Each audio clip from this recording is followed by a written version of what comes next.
Olá pessoal, sejam bem-vindos mais uma vez à nossa live, ao nosso canal, ao nosso encontro semanal. Uma boa noite a todos, aos que estão chegando, aos que estão aqui se conectando conosco, para hoje podermos aqui nos encontrar e fazermos a pregação expositiva do capítulo 9 do Evangelho de João. Peço para que você que está aqui agora se conectando conosco, para que deixe a sua curtida, para que compartilhe essa mensagem, para que deixe um amém ou alguma outra mensagem nos comentários, para que o algoritmo das redes sociais entenda a relevância dessa mensagem e faça com que ela chegue a outras pessoas, para que outros também possam ser abençoados por essa mensagem, assim como tenho certeza de que você será, para a glória de Deus. Uma boa noite aos que estão chegando aqui. Hoje nós vamos fazer a pregação expositiva do capítulo 9 de João. Mas antes da gente fazer a nossa exposição, eu quero primeiro deixar uma resenha do que é o Evangelho de João. É importante que saibamos que a Bíblia nos dá o relato de 4 evangelhos. E esses evangelhos estão escritos, estão relatados no Novo Testamento. Primeiro nós temos os evangelhos de Marcos, Mateus e de Lucas, que são conhecidos como os evangelhos sinóticos e têm esta denominação de sinóticos de uma mesma perspectiva, porque descrevem o ministério do nosso Senhor Jesus Cristo a partir de uma mesma visão, de um mesmo ponto de vista, de uma mesma ótica, sinóticos. Eles estão muito mais focados em fazer um relato pormenorizado dos ensinos de Jesus, particularmente os evangelhos de Mateus e de Lucas, onde nós encontramos muitas parábolas, além, obviamente, da descrição dos milagres, para que possam culminar na conclusão de que Jesus é o Filho de Deus e é o próprio Deus vivo que se encarnou e esteve entre nós. O Evangelho de Mateus, Marcos e Lucas chegam no final a esta conclusão, que é justamente a premissa inicial do Evangelho de João. O Evangelho de João, ele tem uma perspectiva diferente dos 3 evangelhos sinóticos que eu acabei de citar, porque ele já se preocupa desde o início em fazer uma descrição pormenorizada da pessoa de Jesus Cristo, como o Filho de Deus e como o próprio Deus vivo que se fez carne, que se encarnou, que se tabernaculou entre nós. Essa era uma preocupação porque havia muitas heresias surgindo no início do primeiro século e contaminando a doutrina santa da igreja primitiva.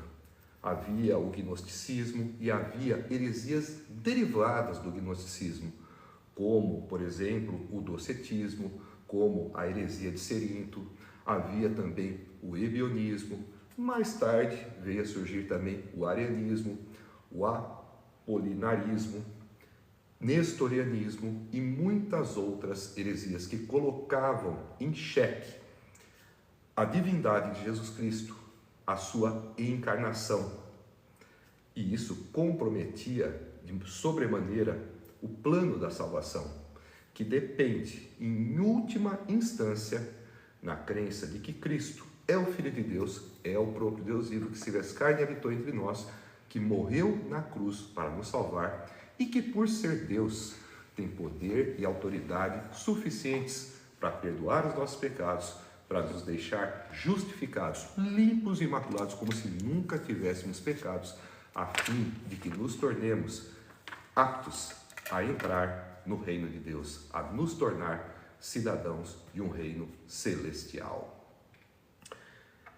Nós vamos nos preparar então para dar início à nossa pregação expositiva do capítulo 9 do Evangelho de João. Antes, vamos fazer uma oração. Senhor, peço a Ti para que me dê a iluminação necessária para que eu possa ter a devida compreensão de cada palavra que eu encontrar ao longo de cada passagem que eu ler.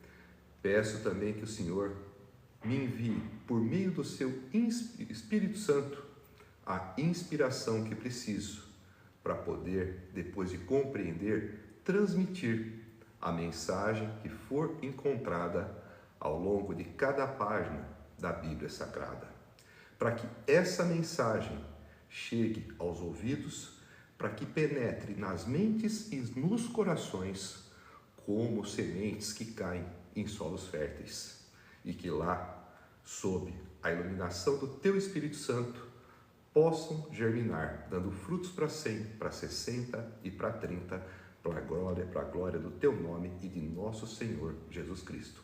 É o que te peço, Pai, em nome de Jesus. Amém. Feita a nossa prece, vamos dar início então à nossa exposição. Capítulo 9 do Evangelho de João. Eu vou me utilizar da versão NVI, Nova Versão Internacional da Bíblia.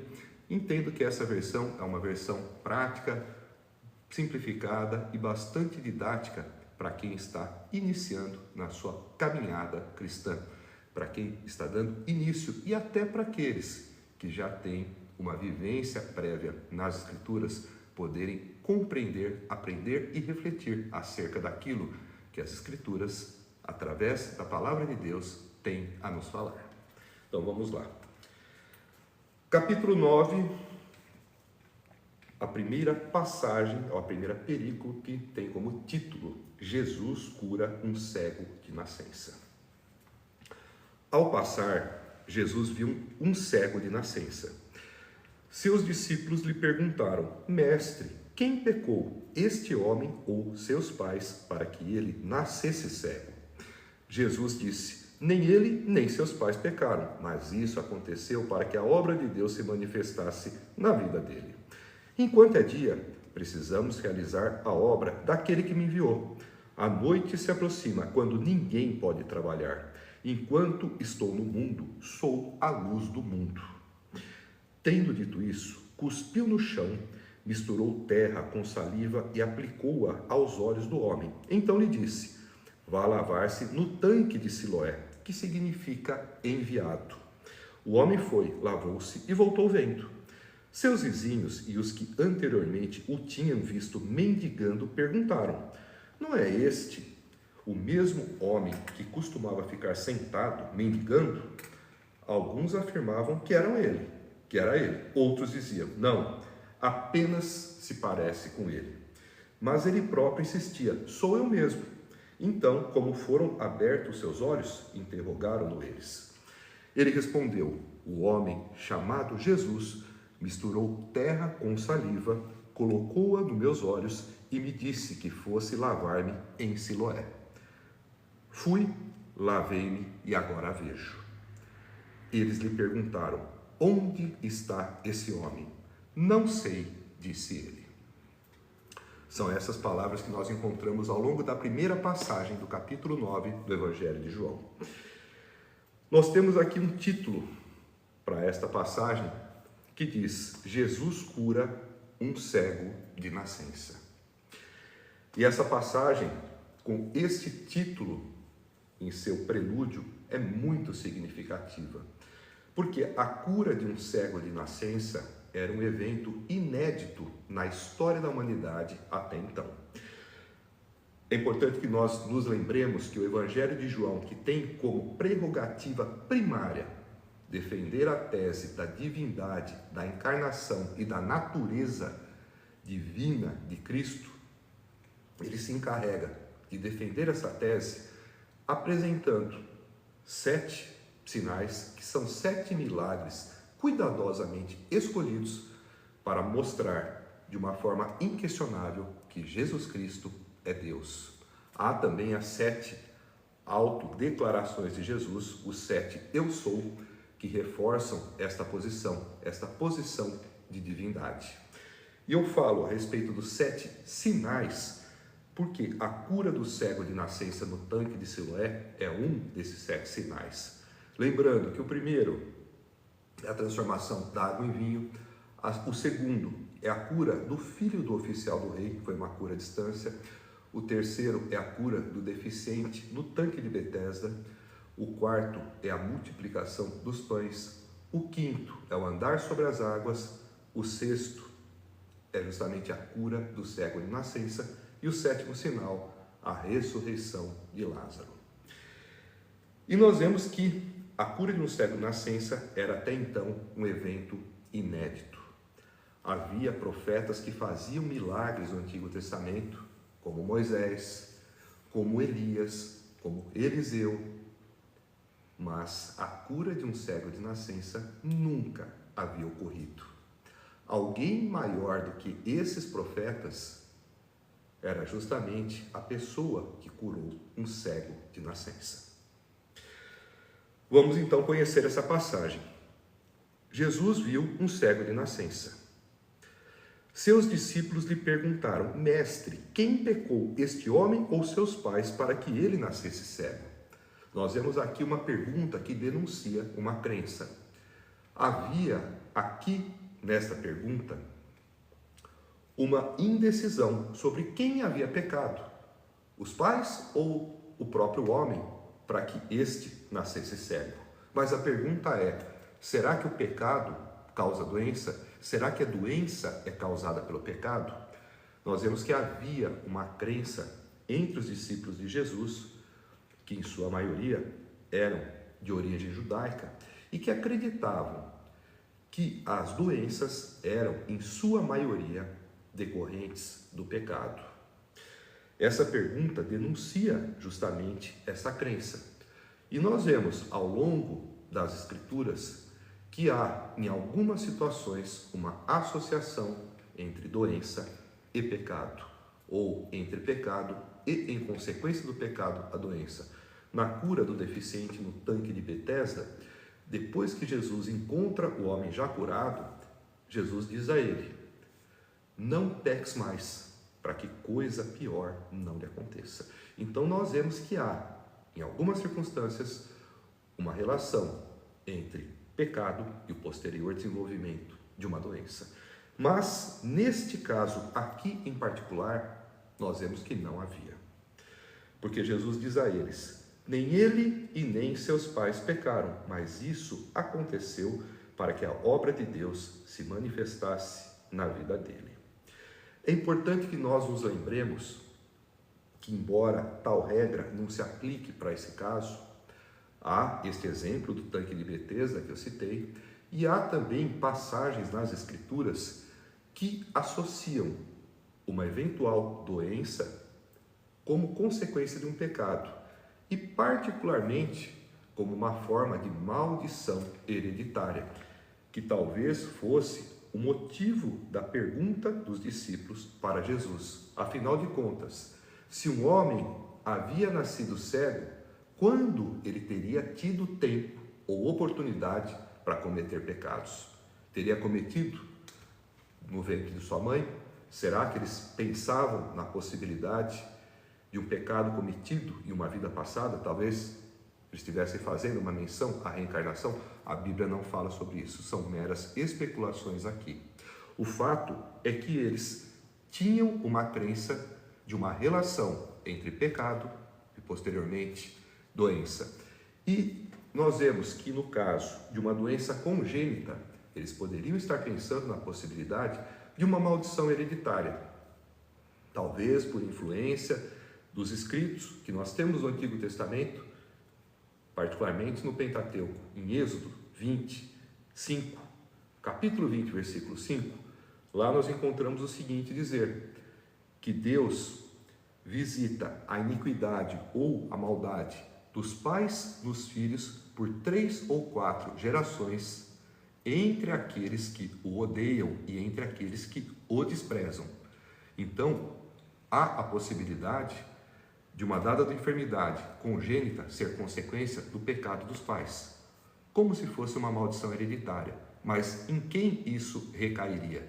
Em quem odeia a Deus, em quem justamente despreza o Senhor, como está dito em Êxodo capítulo 20, versículo 5.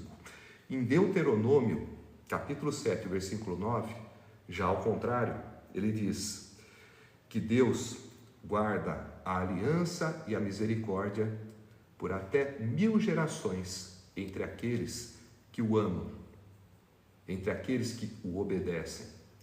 Então nós vemos que entre aqueles que são obedientes e que amam a Deus prevalece a misericórdia e a guarda da aliança.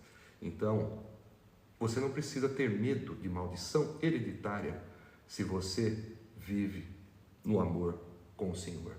Se você aceitou a Cristo como Senhor e Salvador, lembre-se também que Ele se fez maldito por nós. Então não existe maldição hereditária recaindo sobre cristãos. Ainda que seus pais não sejam ou não fossem crentes, o pecado deles não recairá sobre você quando você é verdadeiramente cristão. Também temos em Jeremias e em Ezequiel uma citação que diz que os filhos não ficarão com a boca amarrada ou com os dentes amargos por conta dos pais terem comido uvas verdes. Isso também nos mostra que a maldição hereditária não é uma condição natural, não é algo normal e algo rotineiro de acontecer. É possível, como nós vemos em Êxodo 20.5, mas isso acontece com aqueles que não vivem conforme a vontade do Senhor, que não o amam, ao contrário, que o odeiam e que o desprezam. E nós vemos aqui que Jesus diz que neste caso em particular, a doença não era uma consequência do pecado, nem do enfermo e nem dos seus pais, mas era uma condição que foi ali colocada para que a obra de Deus pudesse nele se manifestar e a glória de Deus pudesse, através dele, ser vista por todos. Nós vemos que Jesus diz: enquanto é dia, precisamos realizar a obra daquele que me enviou. A noite se aproxima, quando ninguém pode trabalhar. Enquanto estou no mundo, sou a luz do mundo. Jesus estava diante da oportunidade de fazer a obra de Deus se realizar. E aquele homem era justamente a oportunidade que ele precisava para poder ao mundo se mostrar, para poder mais uma vez se revelar, mostrando quem ele era, fazendo aquilo que nenhum outro homem e que nem mesmo nenhum profeta havia sido capaz de realizar. Ele estava ali, enquanto era dia, ele tinha a oportunidade de agir. Jesus não falava de dia no sentido natural, mas ele fazia um contraste logo na sequência, dizendo: a noite se aproxima quando ninguém pode trabalhar, fazendo uma alusão ao período da sua morte, da sua crucificação. Então, enquanto era dia, enquanto ele estava vivo, enquanto ele não havia sido ainda crucificado, era a hora dele trabalhar, dele fazer a obra de Deus para a Deus glorificar. E este homem tinha uma enfermidade que era justamente para que a obra de Deus, para que a glória de Deus pudesse se manifestar através dele. E Jesus conclui: enquanto estou no mundo, sou a luz do mundo. Essa expressão, luz do mundo, é muito significativa, porque a luz, dentro do contexto das Escrituras, ela transmite a ideia de informação, de revelação. Quando a luz incide sobre algo, ela permite que nós possamos ver e reconhecer aquilo sobre o qual ela incidiu. A luz faz com que as trevas se dissipem. A luz nos revela aquilo que os ímpios querem esconder. O pecador, o que vive de maneira costumaz no pecado, ele não quer entrar em contato com a luz, porque a luz revela, a luz é a própria palavra, o próprio Evangelho, o próprio Jesus revela aquilo que ele quer esconder. E nós vemos que nós, no nosso dia a dia, precisamos de luz. Precisamos da luz de Jesus como um farol para nos guiar, para sabermos para onde devemos ir e a fim de que nossos pés não venham a tropeçar. Então nós precisamos de um guia, de uma referência, de uma luz, que é Jesus. E precisamos dessa luz para que nós enxerguemos os locais por onde nós vamos passar, a fim de que possamos nos esquivar dos obstáculos que possam nos derrubar. Jesus é a luz do mundo, é aquele também que faz com que aquele homem que vivia com os olhos fechados, em plena escuridão, pudesse da visão, da luz a desfrutar. é a luz do mundo, porque é capaz de fazer um cego de nascença começar a ver, começar a enxergar o que só Jesus, que é a luz, pode concretizar. E tendo dito isto, cuspiu no chão, misturou terra com saliva e aplicou-a aos olhos do homem. E então lhe disse: vá lavar-se no tanque de Siloé, que significa enviado. O homem foi, lavou-se e voltou vendo. Aqui nós temos algumas questões para podermos discutir nessas 4 ou 5 linhas que eu acabei de ler. Primeiro, o homem foi lavar-se e voltou vendo. Ou seja, ele foi miraculosamente curado. Por quê? Porque ele teve uma cura instantânea e completa. Não foi uma cura progressiva, a prestação, gradual, não. Ele foi se lavar e voltou vendo. Foi uma cura instantânea e completa. Isso é um requisito necessário para caracterizar o milagre. Então, esse que é o 6º sinal descrito no Evangelho de João, se consuma de fato de uma forma miraculosa por meio de um ato que nunca ninguém fez, que foi a cura de um cego de nascença. E nós vemos aqui que Jesus usa de um método pouco convencional para curar esse homem. Ele mistura a saliva com a terra, cria uma espécie de barro, aplica nos olhos do homem e depois disso, quando ele se lava, ele volta curado. Por que Jesus teria usado barro? Há uma série de especulações. Primeiro, o barro faz uma alusão à criação do próprio homem em Gênesis, quando nós vemos que Adão foi criado a partir do pó da terra. Adão significa proveniente da terra vermelha ou simplesmente da terra. Então, o uso do barro dá uma ideia de criação e de uma criação que vai além de uma simples cura, mas de uma criação dos elementos biológicos do globo ocular que são necessários para formar a visão. Alguns acreditam que esse homem talvez não tivesse os olhos e que tudo isso teria sido criado nesse gesto miraculoso e fenomenal de Jesus, untar-lhe os olhos com o barro criado a partir da terra e da saliva e depois da obediência do homem à palavra de Jesus de ir até o tanque e se lavar. Outros entendem também que Jesus usou o barro de forma a fazer uma alusão ao fato que se cria naquela época que o barro e que a saliva eram elementos com propriedades terapêuticas. E há uma terceira opinião que também diz que o uso da terra misturada com saliva formando barro é uma forma de mostrar que Jesus não tem uma fórmula única para curar, porque nós vemos que ele já curou outros cegos, que ele cura outros cegos, quando nós pegamos relatos em paralelos nos evangelhos sinóticos, cura, por exemplo, o cego Bartimeu, simplesmente com falar.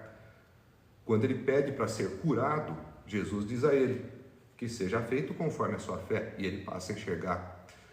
Tem um outro cego também que é curado. O fato é que isso mostra que o método utilizado não é importante. Mais importante do que o método de cura é aquele que faz a cura. Jesus cura como ele quiser. Jesus cura de qualquer lugar, porque fez curas à distância.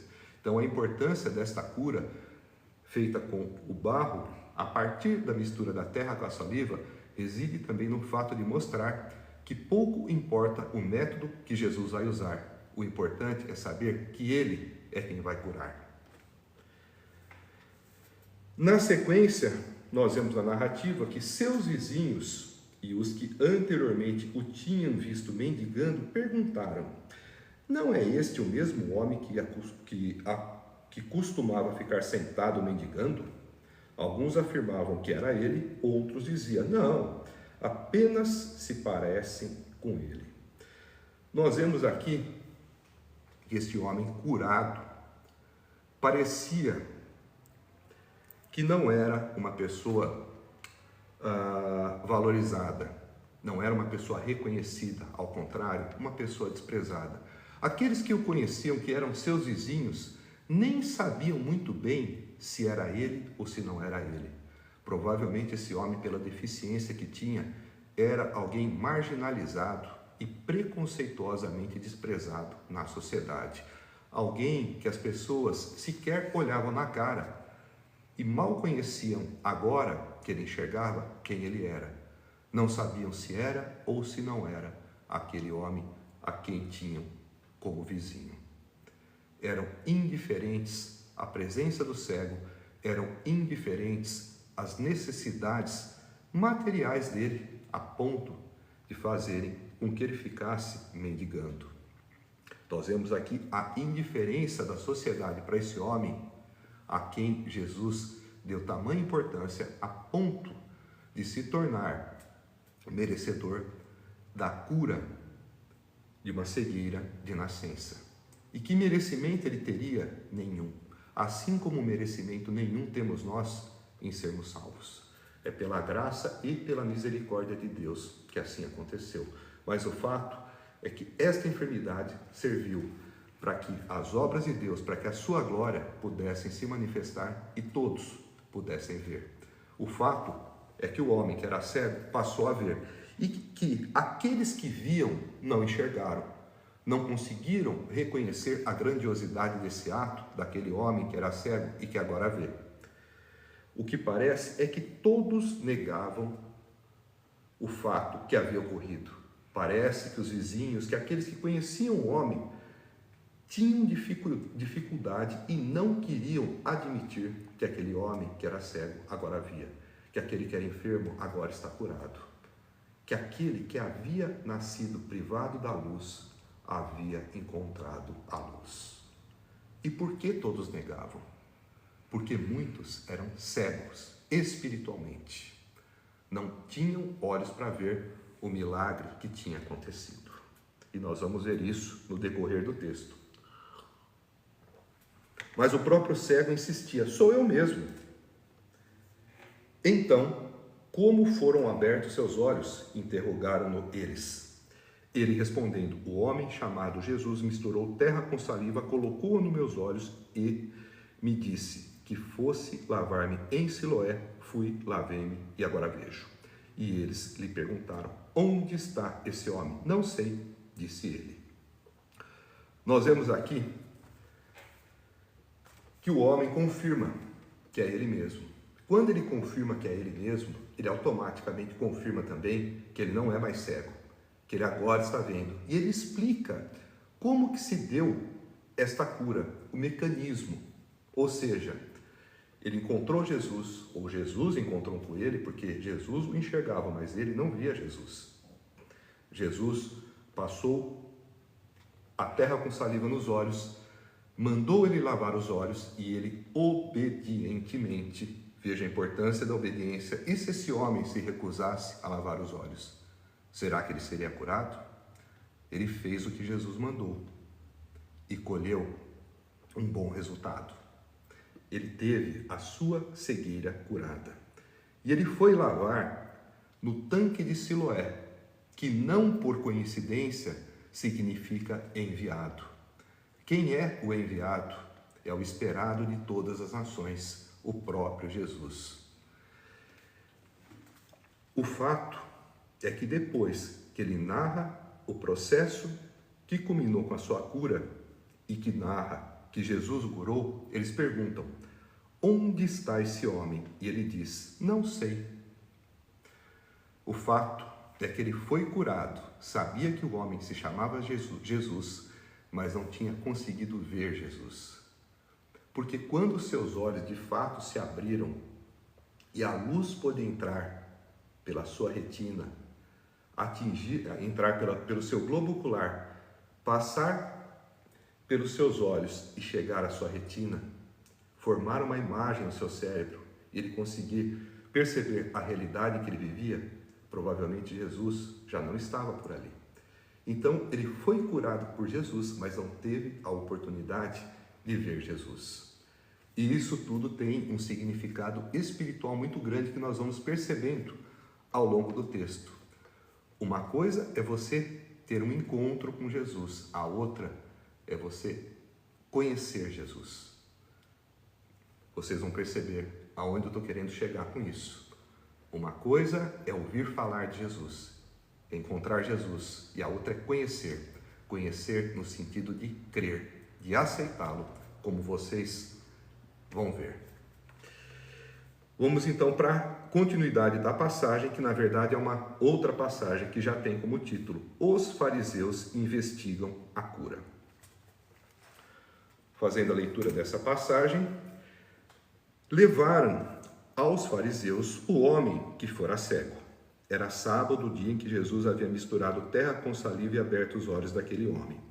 Então os fariseus também lhe perguntaram como ele recuperara a vista. O homem respondeu: ele colocou uma mistura de terra e saliva em meus olhos, eu me lavei e agora vejo. Alguns dos fariseus disseram: esse homem não é de Deus, pois não guarda o sábado. Mas outros perguntavam: como pode um pecador fazer tais sinais milagrosos? E houve divisão entre eles. Tornaram, pois, a perguntar ao cego: que diz você a respeito dele? Foram os seus olhos que ele abriu? Quer dizer, foram os seus olhos que ele abriu? O homem respondeu: ele é um profeta. Os judeus não acreditaram que ele fora cego e havia sido curado enquanto não mandaram buscar os seus pais. Então perguntaram: é este o seu filho, o qual vocês dizem que nasceu cego? Como ele pode ver agora? Responderam os pais: sabemos que ele é nosso filho e que nasceu cego, mas não sabemos como ele pode ver agora ou quem lhe abriu os olhos. Perguntem a ele, idade ele tem, falará por si mesmo. Seus pais disseram isso porque tinham medo dos judeus, pois estes já haviam decidido que, se alguém confessasse que Jesus era o Cristo, seria expulso da sinagoga. Foi por isso que seus pais disseram: idade ele tem, perguntem a ele. Pela segunda vez, chamaram o homem que fora cego e lhe disseram: para a glória de Deus, diga a verdade, sabemos que esse homem é pecador. Ele respondeu: não sei se ele é pecador ou não. Uma coisa eu sei, eu era cego e agora vejo. Então lhe perguntaram: o que lhe fez ele? Como lhe abriu os olhos? E ele respondeu: eu já lhes disse, e vocês não me deram ouvidos. Por que querem ouvir outra vez? Acaso vocês também querem ser discípulos dele? Então o insultaram e disseram: discípulo dele é você, nós somos discípulos de Moisés. Sabemos que Deus falou a Moisés, mas quanto a esse, nem sabemos de onde ele vem. O homem respondeu: ora, isso é extraordinário. Vocês não sabem de onde ele vem, contudo ele me abriu os olhos. Sabemos que Deus não ouve pecadores, mas ouve o homem que o teme e pratica a sua vontade. Ninguém jamais ouviu que os olhos de um cego de nascença tivessem sido abertos. Se esse homem não fosse Deus, não poderia fazer coisa alguma. Diante disso, eles responderam: você nasceu cheio de pecado. Como tem a ousadia de nos ensinar? E o expulsaram. Nós vemos aqui um misto de arrogância, de incredulidade e de cegueira da parte desses fariseus, destes judeus em particular, que não queriam crer no que aconteceu. Nós vemos aqui que o homem que havia sido curado, o ex-cego, ele foi levado até os fariseus. Os fariseus, ao invés de se maravilharem com aquilo que havia ocorrido, de terem misericórdia e regozijo pelo fato daquele homem que era cego agora estar vendo, cego de nascença, agora estar curado, eles não. Eles se indignam e dizem: era sábado, o dia, e se indignam pelo fato de que era sábado, o dia em que Jesus havia misturado terra com saliva e aberto os olhos daquele homem. E por que essa indignação? Porque o quarto mandamento da lei de Moisés diz para guardar o sábado. Jesus teria quebrado o sábado? Claro que não. Primeiro, o sábado foi feito para o homem e não o homem para o sábado. Jesus é Senhor até do sábado. No sábado não se pode e não se deve trabalhar naqueles tempos de acordo com a lei daquela época. E o que era o trabalho? Jesus havia trabalhado? Não. Primeiro, Jesus não tinha remuneração por aquilo que fazia. Segunda coisa, aqui Jesus praticou um ato de misericórdia e de amor, um ato de cura. E a lei permitia que se curasse enfermos, que se assistisse necessitados no dia de sábado. Em uma outra passagem que Jesus é questionado sobre uma suposta quebra do sábado, ele lembra que até a circuncisão que deveria ser feita nos recém-nascidos masculinos no 8º dia era feita no sábado, se houvesse necessidade, caso o 8º dia caísse no sábado. Ou seja, um ato que era um sinal exterior que não implicaria em salvação e nem em cura de enfermidade e nem em resolução de um risco de morte, era praticado no sábado de uma forma ordinária, de uma forma natural. Por que curar um homem não poderia ser feito, visto que a lei permitia? Se você tivesse um animal que caísse em um buraco, tivesse um filho que também caísse em um poço, você poderia sim se mexer, ir até lá e socorrer esse animal e essa pessoa para que não viesse a morrer sem que tivesse praticado um trabalho que implicaria em quebra do sábado. O fato é que esses homens eram extremamente religiosos e não espirituais. Eles impunham obrigações que estavam acima da lei. No entendimento deles, o fato de fazer barro já era considerado trabalho. Não havia essa previsão na lei. O barro, com efeito, com o propósito de você fazer um artesanato, um artesão produzir barro a fim de fazer um vaso. Isso era trabalho.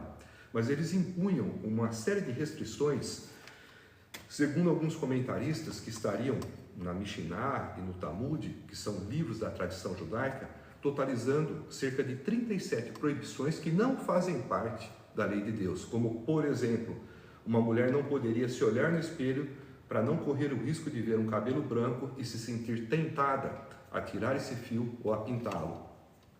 Você poderia fazer gargarejo com vinagre, se estivesse com dor de garganta, mas não poderia engolir o vinagre, que já seria trabalho. Havia uma distância que eles tinham estabelecido que você poderia percorrer sem que fosse trabalho, entre outras tradições que não eram lei. E aqui eles implicavam com Jesus pelo fato dele ter feito barro e depois de ter feito barro, ter curado o homem no sábado, como se isso fosse trabalho, se esquecendo que atos de misericórdia e amor são permitidos no sábado. E nós vemos aqui uma falta total de sensibilidade desses homens, que questionam o ato de Jesus, entendem que ele transgride o sábado e o colocam numa condição de pecador. Querem denegrir a sua imagem, querem criar um pretexto para difamá-lo, para depois acusá-lo e, por fim, para condená-lo, como nós sabemos que veio finalmente a acontecer. E eles questionam o cego. O cego explica o que aconteceu, que passou o barro nos olhos, que lavou os olhos e que foi curado. Mesmo diante desta situação inegável de um fato consumado, de um cego que foi curado, eles se fazem de cegos e não querem enxergar o milagre que havia se consumado. Eles não querem admitir a cura que aconteceu. Eles mudam o foco e começam a dizer que isso não é possível. Porque como um homem que quebra o sábado e que, portanto, é pecador, seria capaz de fazer uma cura desta magnitude que só é possível de ser feita com o poder de Deus? Algo que nenhum profeta e que nenhum homem do passado jamais havia realizado. Então, eles tentam encontrar uma explicação para o fato, primeiro tentando negar o fato, tentando dizer, por exemplo, que o homem não era cego, como nós vamos ver adiante. Primeiro, eles vêm com a acusação de que Jesus não é de Deus, pois ele não guarda o sábado.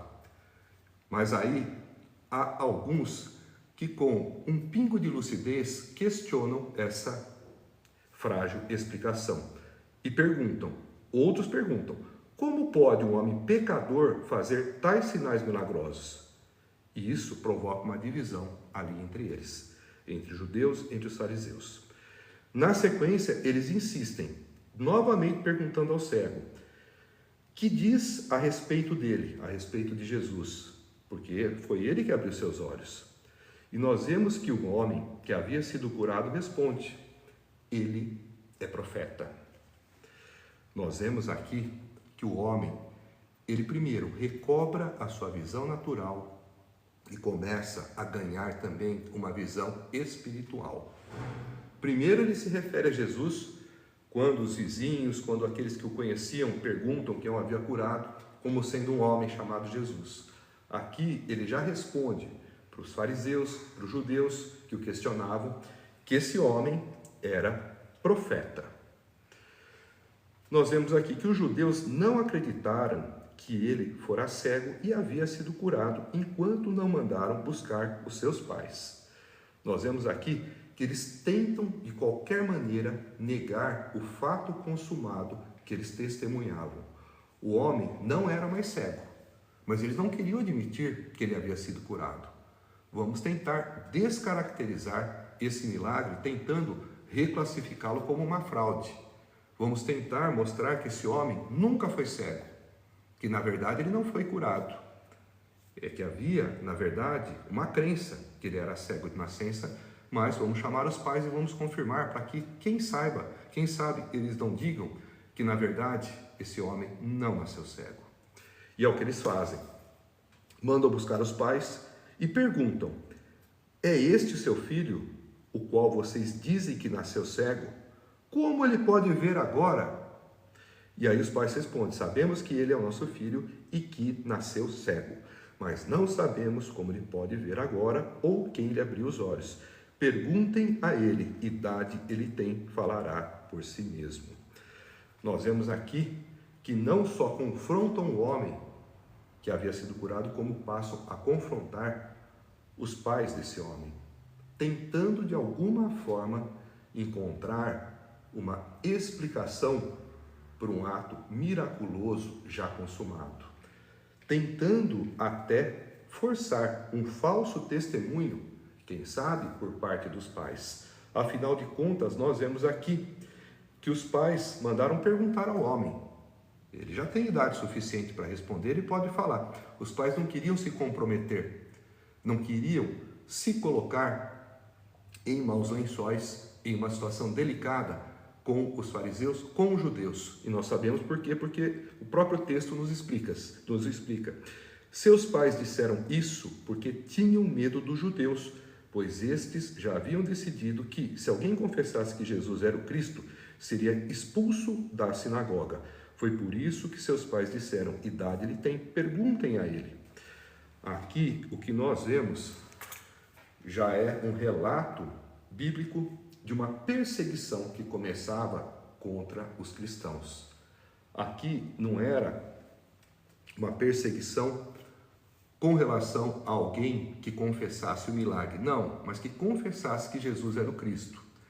E isso era algo que estava prestes a acontecer na medida em que o cego tomava consciência da grandiosidade da obra que havia sido feita nele, da cura miraculosa que ele havia experimentado e que nenhum homem até então havia tido e que ninguém até então havia realizado. É natural que quando se toma consciência da grandiosidade desse fato, naturalmente se olhe para Jesus e diga que ele é o Cristo. Então, os judeus já haviam tomado uma decisão de que expulsariam da sinagoga qualquer um que confessasse que Jesus era o Cristo. E isso tinha sérias consequências. Os pais sabiam disso, por isso que acabaram se esquivando de responder de uma maneira mais enfática aquilo que os judeus perguntavam e sugeriram para que o próprio filho desse testemunha do que viu. Porque ser expulso da sinagoga significava ser excluído também da participação na sociedade judaica, ter um boicote contra os seus negócios, ter prejuízos para aqueles que vivem no comércio. Em suma, se tornar o indivíduo excluído, uma pessoa não grata dentro da sociedade judaica. Então, os pais não queriam isso. E aqui nós vemos também que há alguns comentaristas dizendo que o apóstolo Paulo possivelmente foi vítima dessa perseguição entre os judeus, porque Paulo era fariseu e os fariseus, eles eram casados. Paulo, nas escrituras, nós vemos que é descrito como um homem que não tinha uma esposa, desde que teve o encontro com Cristo na estrada de Damasco. Isso poderia ser explicado pelo fato dele ter sido abandonado pela esposa quando ele teve a sua conversão. Havia muitos indivíduos em relatos paralelos das Escrituras que eram abandonados pelas suas esposas quando se convertiam. A mulher abandonava o homem para que não perdesse também a sua participação dentro da sinagoga e particularmente dentro da sociedade judaica. Alguns acreditam que essa seria a situação do apóstolo Paulo, porque pela posição que ele tinha dentro das castas, dentro da sociedade judaica, era muito provável que ele fosse um homem casado, porque haviam certos requisitos, certas exigências para que alguém que estivesse na posição de Paulo cumprisse. E dentre essas exigências era o fato de ser um homem casado. Então se acredita que Paulo também tenha sido rejeitado pela sua esposa quando se converteu ao cristianismo, quando aceitou Jesus Cristo como seu Senhor e Salvador. E nós vemos aqui, quando os pais mandam os judeus perguntarem novamente ao filho, então pela segunda vez eles chamam o homem que fora cego e lhe dizem: para a glória de Deus, diga a verdade, sabemos que esse homem é pecador. Ele respondeu: não sei se ele é pecador ou não, uma coisa sei, eu era cego e agora vejo.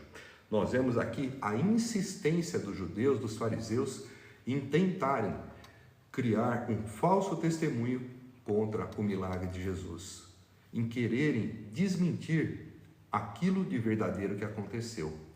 Eles insistem para que o cego, se não quisesse admitir que não havia sido curado, não quisesse admitir que não era cego, pois de fato ele era cego, pelo menos que dissesse que foi curado por Deus e não por aquele homem, não por Jesus.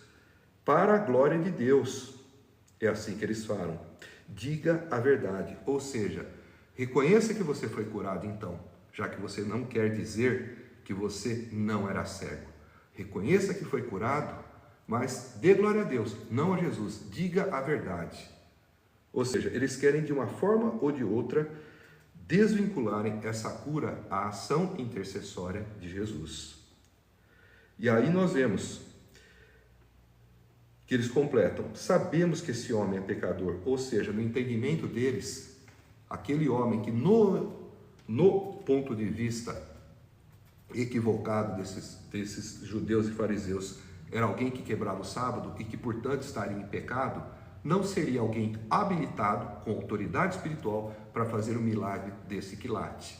Por isso que eles insistem: dê glória a Deus, diga a verdade, porque sabemos que esse homem é pecador. E o cego agora responde: não sei se ele é pecador ou não. Uma coisa eu sei, eu era cego e agora vejo. Essa frase é, no meu entendimento e no de alguns comentaristas, o clímax dessa passagem. Porque quando ele diz: o que sei é que eu era cego e que agora vejo, ele apresenta um fato inquestionável contra o qual não há argumentos. Aqui ele dá um veredito final: eu fui curado, eu era cego e agora vejo. E ele deixa em aberto um questionamento de fundo retórico. Ou seja, não sei se ele é pecador ou não. Ou seja, é quase uma ironia com relação aos judeus e aos fariseus, quando ele diz, não sei se ele é pecador ou não, e depois completa, eu era cego e agora vejo. Ou seja, se ele foi curado, aquele que o curou não poderia ser pecador, porque senão não estaria em comunhão e podendo agir por meio do poder de Deus. Então, o próprio cego, ele vai apresentando argumentos para os fariseus, para os judeus, que em tese seriam aqueles que deveriam conhecer a lei e que deveriam conhecer os atributos e os sinais que seriam encontrados no Messias, e não vêm. É ele quem vai mostrando e argumentando, apresentando fatos, apresentando argumentos incontestáveis acerca do que aconteceu e do testemunho de quem o curou, mostrando que o próprio Jesus é também o Filho de Deus. E na sequência, os judeus, os fariseus, ainda insistem, perguntando, o que lhe fez ele? Como lhe abriu os olhos? Vejam que eles já tinham perguntado várias vezes e o cego já contou essa história várias vezes também. Então, ele responde, o cego, eu já lhes disse e vocês não me deram ouvidos. Por que querem ouvir outra vez? Acaso vocês também querem ser discípulos dele? Nós vemos aqui uma insistência constrangedora. Eles insistem em perguntar a mesma coisa, numa tentativa de cansar o cego e de doer cego, e quem sabe ele começar a depor conforme a vontade desses inquisitores, no sentido de, quem sabe, negar a cura que ele havia recebido, para deixar de ser importunado. Mas aí então, diante dessa resposta do cego, contra essa insistência constrangedora, né, perguntando se eles queriam se tornar discípulos de Jesus, de tanto que eles perguntavam, é uma pergunta em tom de ironia. Então os judeus o insultam dizendo, discípulo dele é você, nós somos discípulos de Moisés, sabemos que Deus falou a Moisés, mas quanto a esse, nem sabemos de onde ele vem. Nós vemos aqui também uma outra ironia, parece uma ironia divina, quando eles dizem, discípulo dele é você, porque esse homem de fato estava prestes a se tornar um discípulo genuíno de Jesus. Eles parecem que profetizam ali algo que estava de fato destinado a acontecer momentos depois. E nós vemos aqui que eles dizem que são discípulos de Moisés, mas quanto a esses, nem sabemos de onde ele vem. Olha a cegueira desses homens, não sabem de onde ele vem. As obras de Jesus dão testemunho de onde ele vem. Ele vem do Pai. As obras que ele faz são as mesmas obras que faz o Pai. Jesus faz uma série de paralelos ao longo do Evangelho de João para justamente emparelhar a figura dele com a figura do Pai, a figura do Filho com a figura do Pai, a figura do Deus Pai com a figura do Deus Filho, para dar um senso de unidade, de equidade entre o Pai e o Filho, mostrando em alguns momentos também uma humildade e uma submissão da própria pessoa de Jesus, o Filho, à pessoa do Pai. E nós vemos esses homens completamente acometidos por uma cegueira espiritual. Eles não conseguem reconhecer quem Jesus é diante da obra que ele havia acabado de fazer e de muitas outras obras que ele já havia feito. Tanto que já havia uma preocupação entre os judeus em coibir a declaração de que Jesus era o Cristo, sob pena de expulsão da sinagoga. E depois deles dizerem que o cego é quem era discípulo de Jesus e que eles, na verdade, eram de Moisés, o cego responde, quando eles dizem que esse Jesus, eles nem sabem de onde vem. E ele diz, ora, isso é extraordinário, vocês não sabem de onde ele vem, contudo, ele me abriu os olhos. Sabemos que Deus não ouve pecadores, mas ouve o homem que o teme e pratica a sua vontade. Nós vemos o cego tendo seus olhos abertos e parece que tendo também uma abertura da compreensão dos fatos espirituais. Ele vai dando uma aula de teologia para aqueles que eram, em tese, os letrados em teologia, os judeus, os fariseus, os escribas, os mestres da lei. Ele vai dizendo que é extraordinário, que é maravilhoso o fato deles não saberem de onde Jesus vem, mas Jesus, mesmo assim, ter aberto os olhos dele. Mais importante do que a procedência da pessoa são as qualidades, os atributos da pessoa. E as qualidades, os atributos personificados pelos atos, pelos milagres de Jesus, eram suficientes para mostrar quem ele era, mais importante e muito mais importantes do que querer se saber de onde ele vem. Sabemos que ele vem do Pai, mas as obras que ele faz já dizem por si só de quem ele vem. E isso eles não conseguiam ver. O cego se maravilhava também com isso, com o fato de não saber também, até então, de onde Jesus vem, mas mesmo assim, ter ali experimentado aquilo que só ele era capaz de fazer. E aí ele completa: ninguém jamais ouviu que os olhos de um cego de nascença tivessem sido abertos. Se esse homem não fosse de Deus, não poderia fazer coisa alguma. Isso é uma prova acompanhada de um argumento irrefutável acerca da origem e da associação de Jesus para com Deus, para com o Pai. Ele mesmo coloca aqui novamente o cego, uma associação em paralelo entre as obras e a natureza. Ou seja, ninguém jamais ouviu que os olhos de um cego de nascença tivessem sido abertos. Se esse homem não fosse de Deus, não poderia fazer coisa alguma. Se Jesus não viesse de Deus, não tivesse o poder de Deus agindo através dele, ele jamais poderia fazer o que ele acabou de fazer.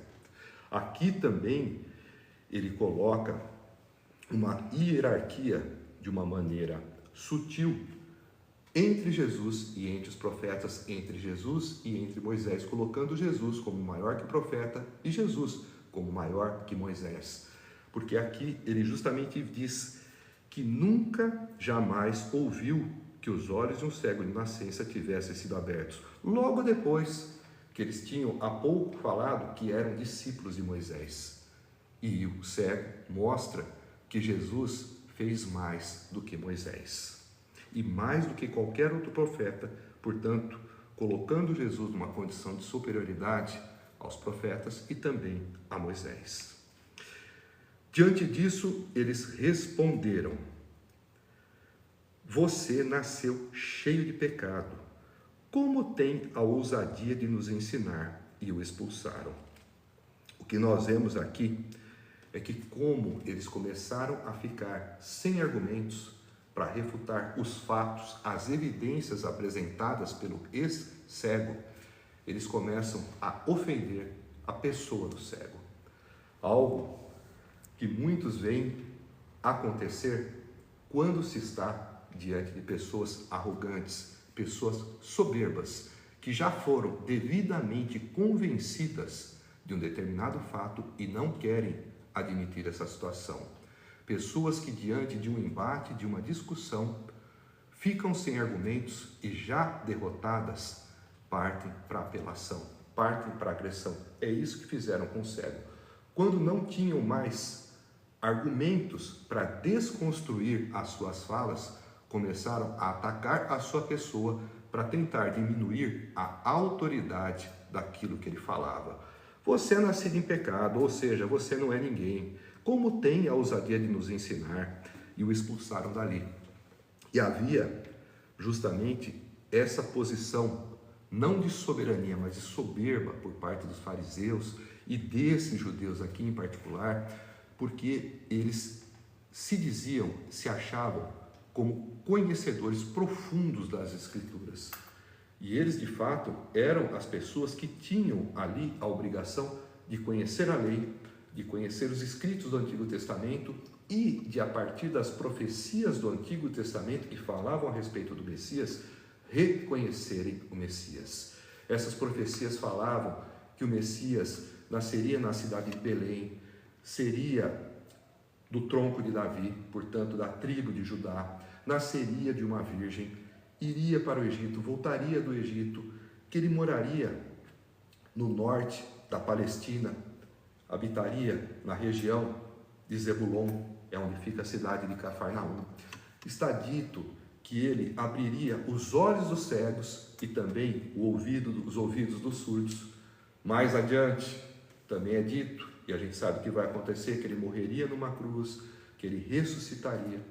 Tudo isso devidamente descrito, avisado inúmeras vezes nas Escrituras do Antigo Testamento e de conhecimento desses fariseus, desses judeus que questionavam o cego e que não conseguiam crer e enxergar em Jesus, a pessoa do enviado de Deus.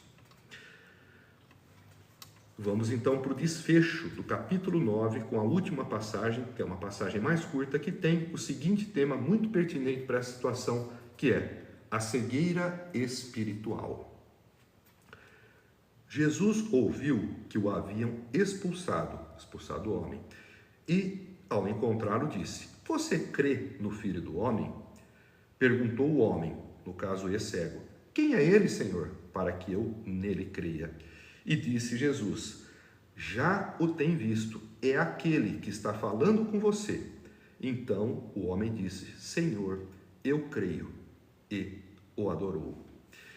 Disse Jesus: "Eu vim a este mundo para julgamento, a fim de que os cegos vejam e os que veem se tornem cegos." Alguns fariseus que estavam com ele ouviram-no dizer isso e perguntaram: "Acaso nós também somos cegos?"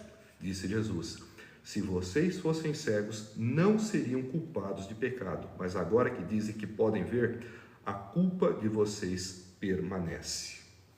Uma passagem também de profundos significados.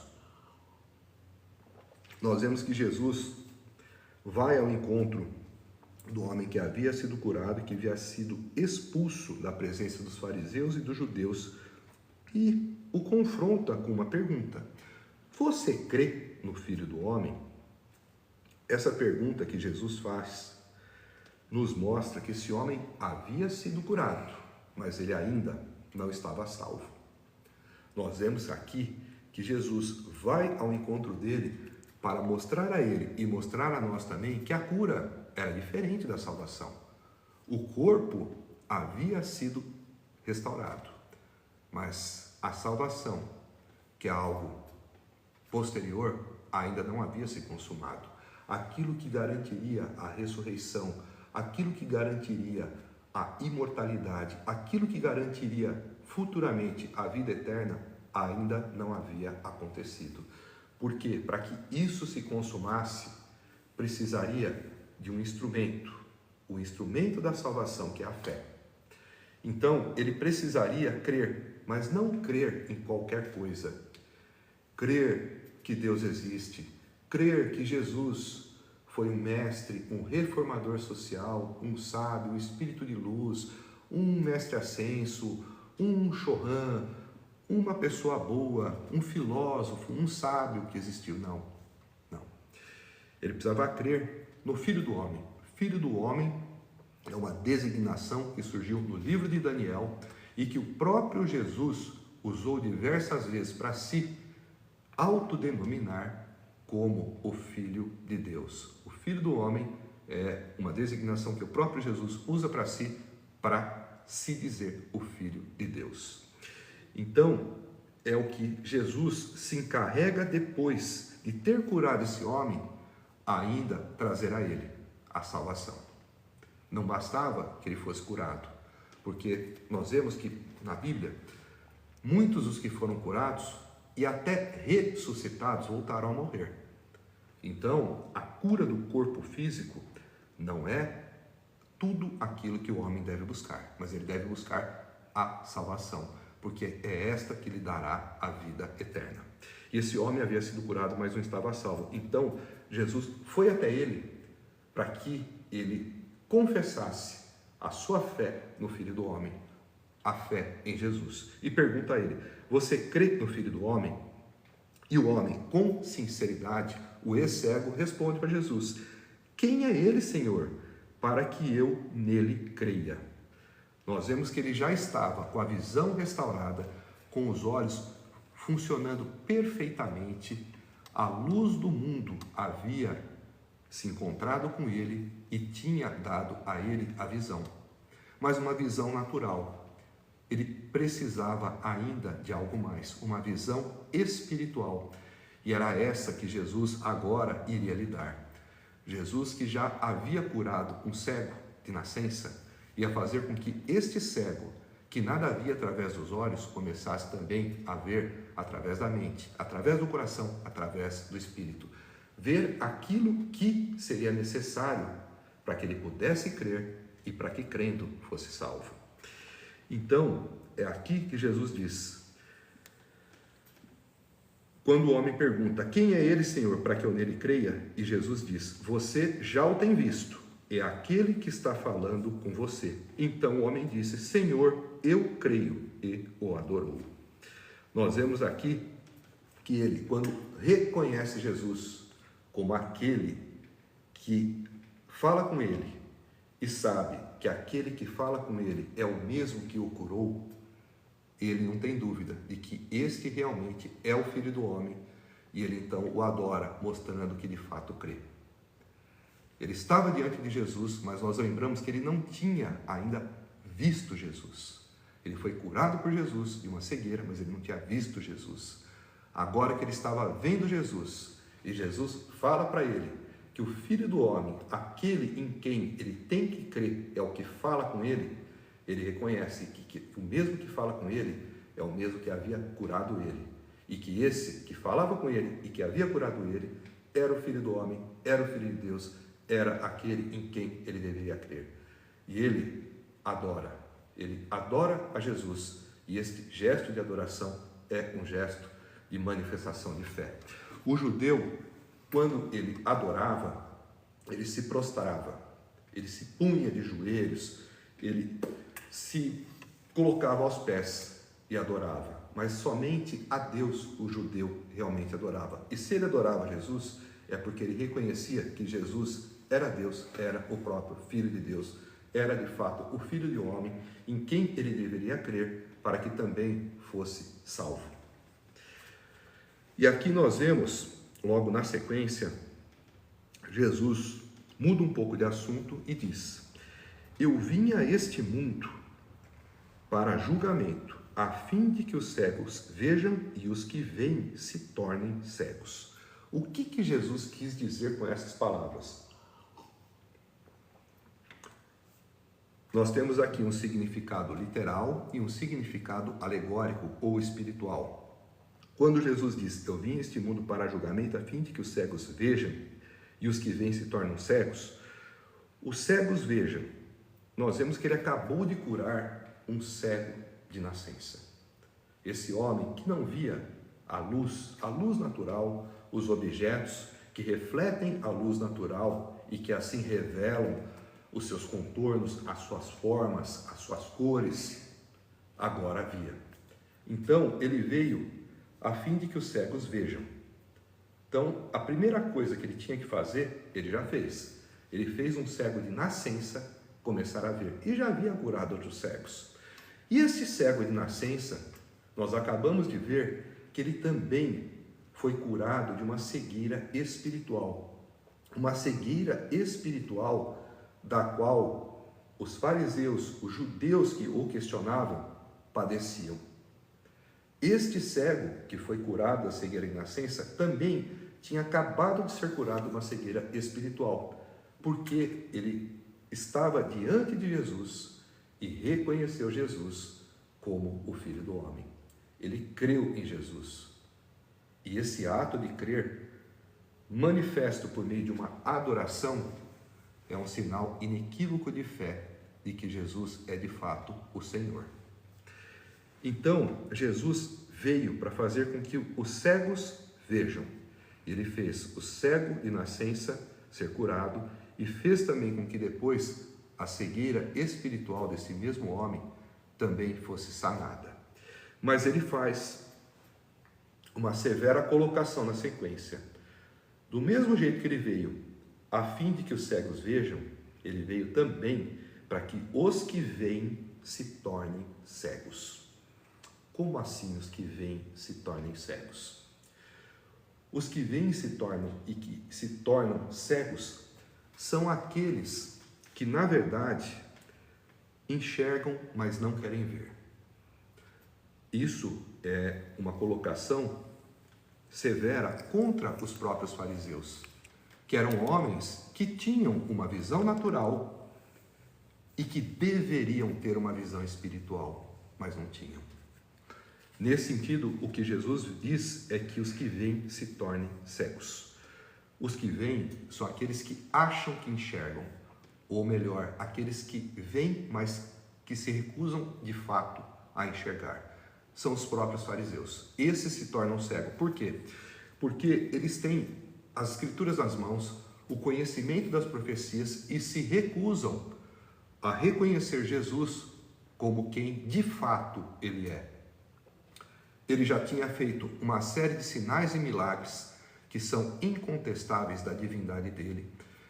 Ele já tinha revelado sinais acerca da sua natureza pessoal como Messias, local de nascimento, nascimento de uma virgem, ida para o Egito, volta do Egito, enfim, uma série de profecias que já haviam se cumprido na pessoa dele. O testemunho de João Batista, que já havia sido anunciado que seria o precursor que viria, conforme está registrado em Isaías e em Malaquias. Tudo isso era de conhecimento deles. Ou seja, eles não eram cegos, eles eram os que viam e queriam se tornar cegos porque se recusavam a ver.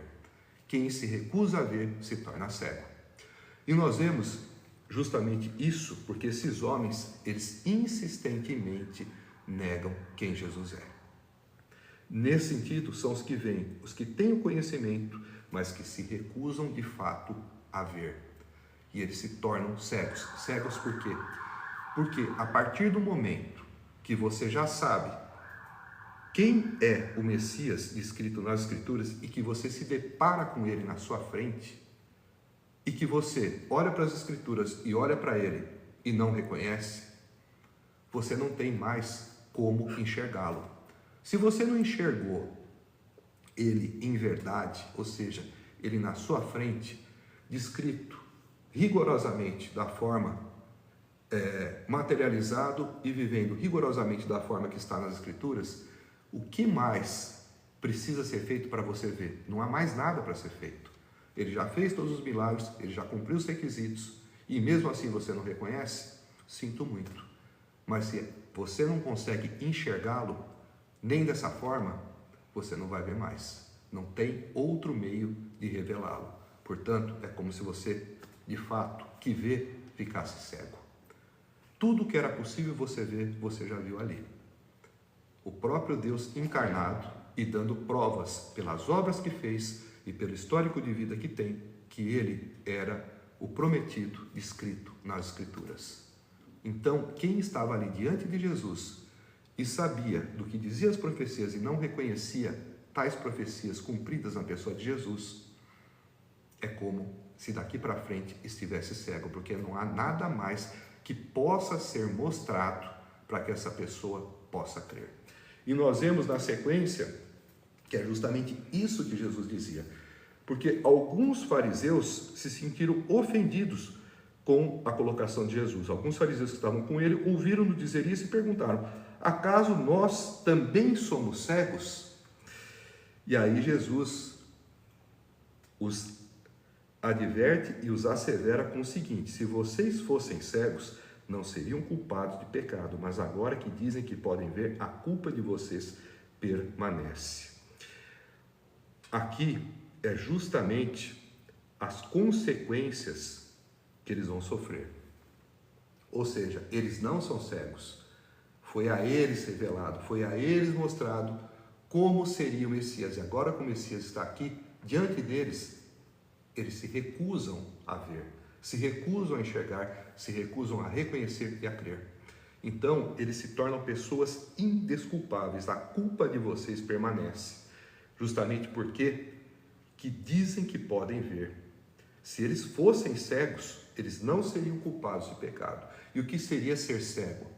Seria, por exemplo, um gentil, que não tinha o conhecimento das Escrituras e que seria alguém desculpável ou excusável se estivesse diante de Jesus e não o reconhecesse. Achasse que ele fosse, por exemplo, um curandeiro, um milagreiro, um profeta, mas não o enviado, o prometido de Deus. Porque eles não tinham conhecimento das Escrituras dos gentios. Jesus veio para eles também, veio para todos que nele crerem, receberem a vida eterna. E esses eram os que tinham a obrigação maior, a primazia de reconhecê-lo, e não o reconheceram. Por isso, são aqueles que vêm e que se tornam cegos. Que você que conhece as Escrituras e que tenha a oportunidade de ouvir essa pregação, que tenha a oportunidade de ler e de estudar a Bíblia Sagrada, não caia em contradição. Não ache que Jesus é um mestre qualquer, é um profeta, é um enviado, como muitos outros que vieram com diversos fins e diversos propósitos, que não a salvação. Para que você não seja um dia acusado de ter a obrigação de ver e de ter se desviado da visão. Para que você tenha a certeza de que Jesus é o único que pode lhe salvar. Para que você não seja como esses fariseus, esses judeus, que tinham um conhecimento pleno da palavra, mas que quando estavam diante da palavra, se depararam com a palavra daquele o qual eles esperaram a vida toda para encontrar, eles negaram.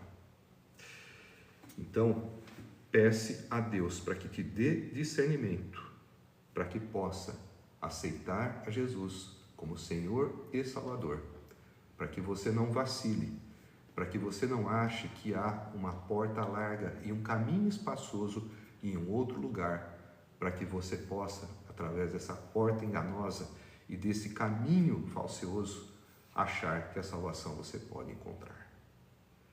Para que a cegueira espiritual não venha a lhe acometer e não nos ensoberbecemos achando que este mal não pode nos culminar. Afinal de contas, esses homens conheciam as Escrituras, conheciam as profecias, mas padeciam de uma cegueira espiritual. E lembramos que em 2 Coríntios, capítulo 4, versículo 4, está dito que Satanás, ele cega o entendimento dos incrédulos. Se a sua fé é vacilante, procure ler as Escrituras e estudá-las, porque a fé vem de ouvir a mensagem, e a mensagem é ouvida mediante a palavra de Cristo. Lembrando também que a fé faz parte da indumentária bélica descrita em Efésios 6,12, onde se fala de batalha espiritual. O escudo da fé é com ele que nós nos defendemos dos dardos inflamados do maligno, das tentações, dos enganos. Portanto, busque a palavra. É nela que você vai conhecer Jesus. É nela que você vai desenvolver a fé salvífica, que o fará confessar Jesus como Senhor e Salvador. Busque-o enquanto é tempo, porque Ele está para voltar. E quando Ele vier, ninguém mais poderá salvar. Se você hoje padece de cegueira espiritual, esse daqui é o remédio que Ele traz a fé e que lhe abre os olhos do Espírito para conseguir assim enxergar a salvação na pessoa do Salvador. Eu dou por encerrada a nossa pregação de hoje. Espero que tenha sido edificante e que tenha lhe trazido uma série de entendimentos e de esclarecimentos acerca dessas difíceis passagens que nós temos na Bíblia Sagrada. Antes de fazermos uma prece de encerramento, eu quero deixar uma lembrança para vocês. Primeiro, do livro da minha filha, que se chama Espelho de Cristo. Minha filha Giovana Verotti, que tem 16 anos, escreveu este devocional cristão, que foi lançado na Bienal de São Paulo, no domingo 8 de setembro, domingo passado. e que vai ser lançado aqui na cidade de São Roque, no sábado, 21/9, às 15 horas, no Hotel Cordiale. A partir das 15 horas nós estaremos lá para fazer uma apresentação, uma palestra, uma breve aula sobre o livro, ela que vai fazer. Nós estaremos lá, eu e minha esposa, para apoiar, e ela vai fazer na sequência uma sessão de vendas dos exemplares e de autógrafos também em cada uma das unidades. O valor de venda é de R$50 e o evento é aberto ao público. Estão todos convidados. Quem se interessar também pelo livro e que não puder comparecer ao evento, não for daqui de São Roque, região, você pode adquiri-lo também no site www.giovanaverotti.com.br ou mandar para a gente uma mensagem nas redes sociais também, tá? Ou entrando em contato direto com ela no Instagram ou no TikTok, Giovana Verotti. O pastor está falando que é muito bom o devocional. Muito obrigado pelo... Pastor. Oi? O pastor. O pastor. Obrigado. O pastor é nosso irmão aqui, não temos nem palavras para agradecê-lo por todo o apoio que ele tem dado aqui na nossa jornada, no ministério da nossa filha, no nosso ministério. É um homem de Deus aí que a gente agradece todos os dias pelo Senhor ter o colocado no nosso caminho. Uma bênção sem precedentes e sem palavras para agradecer. Que Deus abençoe mais uma vez aí, meu querido irmão. E deixar uma lembrança do meu livro, A Revelação, uma viagem conduzida pela fé em busca da cura em nome de Jesus. Esse livro, fazendo um breve histórico, eu escrevi ao longo de 5 anos e meio, iniciei essa escrita no ano de 2018, terminei em 2023. No ano de 2018, no dia 8 de janeiro de 2018, eu tive um chamado de Deus, onde recebi um comissionamento para desenvolver o Ministério de Evangelização Global e, em paralelo, um Ministério de Cura. Para o Ministério de Cura, eu tive a oportunidade de ter diversas vivências no plano espiritual para capacitação, e essas vivências e os conhecimentos que lá eu adquiri, eu procurei sistematizá-los e descrevê-los de uma forma organizada ao longo desse livro, que tem quase 700 páginas. Aqui você vai encontrar um tratado teológico cristocêntrico, um tratado de física quântica e um tratado de medicina espiritual. Você vai entender por que os maus sentimentos podem nos fazer adoecer e por que os bons sentimentos, as orações, as notas musicais, as cores podem nos trazer saúde e ajudar a nos curar e também a trazer saúde para outras pessoas, tá? Se você estiver interessado nesse livro, pode entrar em contato conosco pelo nosso site www.daniloverotti.com.br, Verotti 2 T's e I, ou também mandar uma mensagem para a gente nas nossas redes sociais. Vamos fazer uma oração de encerramento, agradecendo mais uma vez a todos vocês que estiveram aqui conosco. Pai, agradeço mais uma vez pela iluminação que me deu.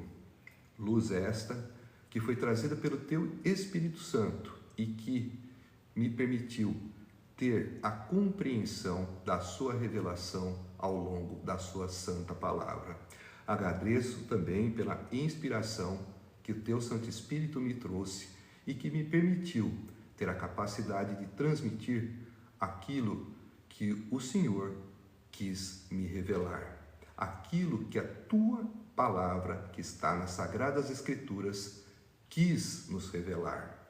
E peço também, agradecendo ainda por tudo que recebi, para que o Senhor deixe o Teu Santo Espírito trabalhar dentro de cada um de nós, para que essas palavras que foram aqui proferidas e que ficarão também perpetuamente gravadas, possam ser usadas como sementes em nossas mentes e em nossos corações, que estão imersas em um solo fértil, sementes estas que o Teu Santo Espírito fará frutificar, a fim de darem frutos para 100, para 60 e para 30, para a glória do Teu nome e para a glória de nosso Senhor Jesus Cristo.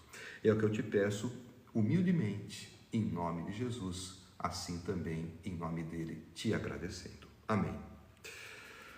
Obrigado mais uma vez a todos que estiveram aqui conosco, que Deus esteja convosco e até a semana que vem. Segunda-feira faremos aqui a nossa pregação expositiva do capítulo 10 do Evangelho de João, se o Senhor assim nos permitir, dando continuidade a esse trabalho que terminará no capítulo 21, para a glória do Senhor. Uma boa noite a todos, que a paz de Cristo esteja com todos vós. Amém.